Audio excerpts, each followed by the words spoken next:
Sr. Ministro, foi muito pesada a herança, chamada herança cavaquista no Ministério da Cultura? Qual o estado das coisas que encontrou quando lá chegou? Bom, não havia Ministério, comecemos por aí. Havia uma Secretaria de Estado um pouco transformada em Subsecretaria de Estado, porque não havia mesmo, o Secretário de Estado tinha abandonado o Governo 6 meses, 8 meses antes da formação do Governo e, portanto, a situação que havia era, a vários títulos, bastante difícil.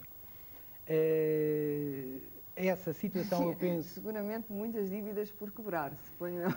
Havia muitas dívidas para cobrar e havia muitas dívidas que eu herdei muitas dívidas no São Carlos, eu herdei muitas dívidas no IPAR, eu herdei muitas dívidas no São João, eu herdei muitas dívidas, enfim, em vários organismos, para lá destas dívidas que tínhamos que cobrar. Nós também tivemos este ano e foi um ano em que se regularizaram muitas situações, esse é um dos pontos que foi mais difícil, justamente a herança, porque o Ministério da Cultura tem um orçamento pequeno e Mas essa herança resultou da incompetência de quem desempenhou antes o cargo ou da própria máquina que é a Secretaria de Estado ou o Ministério da Cultura? Eu fiz e o Partido Socialista fez muitas críticas à gestão anterior. Eu penso que há setores que se fizermos, e enfim, hoje já penso que com um ano e tal do Governo eu estou muito mais virado justamente para o futuro e para aquilo que nós estamos a fazer e queremos fazer, do que para essa avaliação. Mas se eu me lembrar da avaliação que fazia aqui há um ano, em vários domínios, no do cinema, no do teatro, no do património, realmente eu acho que, eu já disse uma vez, mais do que os problemas, eu acho que herdei poucas coisas.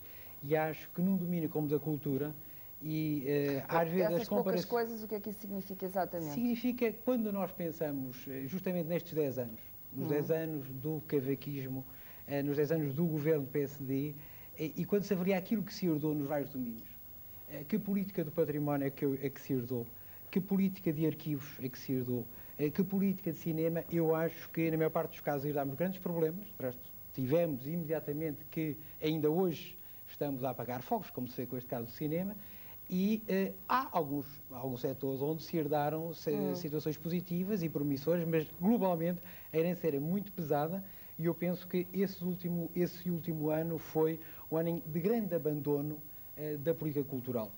Isso aliado a uma situação mais global que eu acho que foi a do PSD não ter um discurso cultural. O cavaquismo, como eu disse a certa altura, foi uma espécie de um grau zero da cultura, porque a própria cultura, ao mesmo tempo que apareceu um pouco mediatizada, e a justiça se faça ao Dr. Santana Lopes, que ajudou bastante a mediatizá-la, mas desapareceu do discurso político. E isso é algo que tem consequências muito pesadas.